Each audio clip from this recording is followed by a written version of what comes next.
बड़ी पुरानी कहावत है, अंधेर घर में धिंगर नाचे। कुछ वैसा ही हाल हो गया है अर्दोगन का। एक तरफ जहां अपने ही देश में अर्दोगन के लिए समस्या खड़ी हो गई है और जनता सवाल पूछ रही है, तो वहीं दूसरी तरफ क्या नाटो से भी तुर्की के बाहर होने की बात कही जा रही है। जहां ये सब कुछ हो रहा है, तो वहीं इजराइल को मना करने वाला देश भारत से मांग रहा है मदद और दुनिया को ये कह रहा है कि क्या जब हम टूटे हुए पैरों से भीख मांगेंगे तब मदद मिलेगी। जानेंगे सीरिया ने आखिर ऐसा क्यों कहा है और भारत से क्या मदद मांगी है। जियोपॉलिटिक्स में मचा हुआ है धमाल। आइए जानते हैं इन खबरों को विस्तार से। तुर्की में हालात खराब हो चुके हैं और आपको बता दें, जैसा कि हमने आपको बताया था कि जो शुरुआती आंकड़े 5,000 7,000 के आ रहे हैं, ये कम से कम 34-35 हजार के आसपास जाएंगे और अभी जो आंकड़े निकल कर आए हैं 22,000 तक पहुंच चुके हैं। यानी 22,000 लोग इस भूकंप में अपनी जान गंवा चुके हैं। अर्दोगन ने यहाँ 20 साल राज किया और 20 साल राज करने के बाद अब अर्दोगन के खिलाफ लोगों का गुस्सा बहुत ज्यादा बढ़ता हुआ दिख रहा है। अर्दोगन को लेकर ये कहा जा रहा है कि तुम्हें शर्म आनी चाहिए। अब बात क्या है? बात ये है कि आम जनता का मानना है जब भूकंप हुआ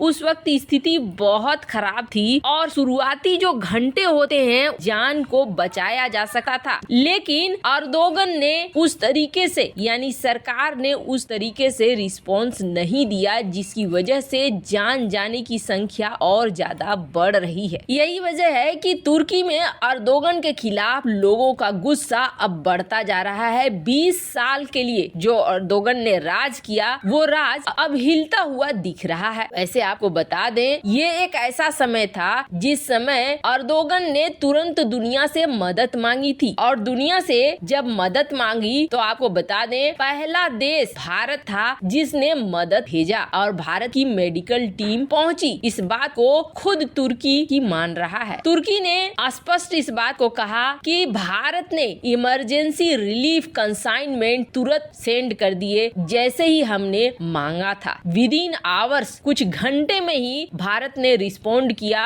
और डिजास्टर रिलीफ मटेरियल हमें भेज दिया। तुर्की ने इस बात को एक्नॉलेज करते हुए कहा कि भारत पहले देशों में आया जिसने हमें मेडिकल असिस्टेंस तुरंत से दी। आप देख सकते हैं द प्रिंट की ये खबर, जिसमें तुर्की ये कहता हुआ साफ साफ दिख रहा है कि भारत वो देश उन देशों में था जिसने हमें तुरंत मदद पहुंचाई। भारत की टीम पहुंची, ईसीजी मशीन, पेशेंट मॉनिटर्स, बहुत सारी चीजों के साथ और अभी भी लगातार पहुंच रही है। वैसे आपको बता दें, नाटो जिसका मेंबर है तुर्की, उस नाटो के 30 देशों ने थोड़ी देरी दिखलाई। हालांकि इन्होंने अपना झंडा आधा नीचे कर दिया कि हम खड़े हैं तुर्की के साथ, तुर्की की संवेदना में तुर्की के साथ खड़े हैं, लेकिन तुरंत जहां तक रिस्पॉन्स देने की बात आई थी तो भारत ने ये रिस्पॉन्स दिया। ये भारत का सॉफ्ट पावर है कि तुर्की जैसे देश की मदद पहुंचाई, जबकि तुर्की लगातार भारत के खिलाफ ही खड़ा रहता है। पर इन सब के बीच में एक और चीज हुई है। इस भूकंप से प्रभावित सिर्फ तुर्की नहीं था, बल्कि सीरिया में भी बहुत ज्यादा बवाल मचा था और सीरिया में जिस तरीके का बवाल मचा था उसे देखते हुए आप जरा इन आंकड़ों को देखिए। ये एक लिस्ट दी गई है तुर्की में इस वक्त किस देश की कितनी टीमें काम कर रही हैं। आप देखिए, अजरबैजान की 725 टीम पहुंची है। इसके अलावे बहुत सारे देशों की पहुंची है और सबसे बड़ा नंबर 725 के बाद इजराइल का है 450। भारत ने भी अपनी टीम भेजी है। हिंदुस्तान का है 201। ये हिंदुस्तान लिखते हैं, हालांकि ये नाम पहली बार इस तरीके से देखकर अच्छा जरूर लगा। खैर, कहने का अर्थ ये है इतने सारे देश हैं जो अपनी अपनी टीम भेजकर यहाँ पर मदद दे रहे हैं, लेकिन तुर्की का क्या? तुर्की को तो इतनी इतना ज्यादा मदद मिला, पर तुर्की के पास में जो सीरिया है उस सीरिया के लिए संकट बहुत बड़ा था। सीरिया के राष्ट्रपति ने यहाँ तक कि खुद सामने आकर कहा कि दुनिया जिस तरीके से मदद कर रही है, तुर्की को हमें अकेला छोड़ा जा रहा है, हमें मदद नहीं दिया जा रहा है। वैसे आपको बता दें, भारत ने भी सीरिया को मदद भेजा, पर वेस्टर्न देशों की तरफ से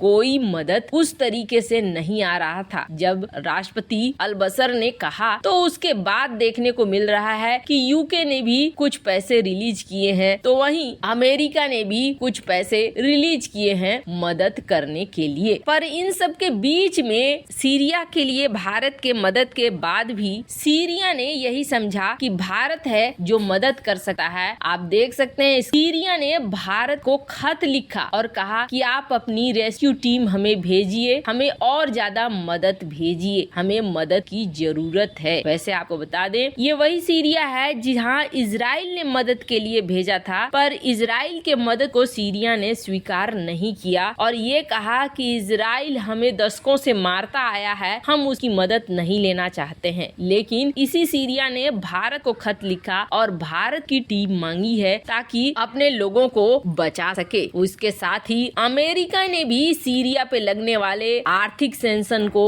6 महीने के लिए हटा दिया है और जो बाइडेन ने ये कहा है कि 85 बिलियन हम तुर्की और सीरिया के लिए निकाल रहे हैं मदद के तौर पर। इसके अलावा सीरिया ने भारतीय फ्रेंड्स को खत लिखा, कहा आप डोनेट कीजिए, दान कीजिए, हमारी मदद कीजिए। सीरिया इजराइल से नहीं मांग रहा है, इजराइल की मदद नहीं ले रहा है, लेकिन भारत को लिख रहा है। ये भारत की सॉफ्ट पावर को दिखलाता है। खैर, जहाँ एक तरफ ये सब कुछ हो रहा है तो वहीं तुर्की के ऊपर एक बड़ा बम फूटना अभी भी बाकी है, ऐसा लग रहा है। जैसा कि हमने देखा कि फिनलैंड और स्वीडन को लेकर तुर्की अड़ा हुआ है कि वो नाटो में मेंबरशिप नहीं देगा। इन सब के बीच में अब एक खबर आ रही है जो तुर्की को बेहद परेशान करेगी और वो खबर ये है कि तुर्की को नाटो से निकाला जा सकता है। हो सकता है कि अब सदस्य देश ही कहने लगे कि आप यहाँ से बाहर जाओ, और ये बात मैं नहीं कह रही हूँ, हमने तो सिर्फ एक अंदाजा व्यक्त किया था कि ऐसा हो सकता है। यही बात एक्स कमांडर भी कह रहे हैं, जिसमें कहा जा रहा है कि तुर्की की मनमानी अब नहीं चलेगी और ज्यादा तुर्की ने ऐसा किया तो कहीं सदस्य देश अब ये न कहें कि तुर्की को ही नाटो से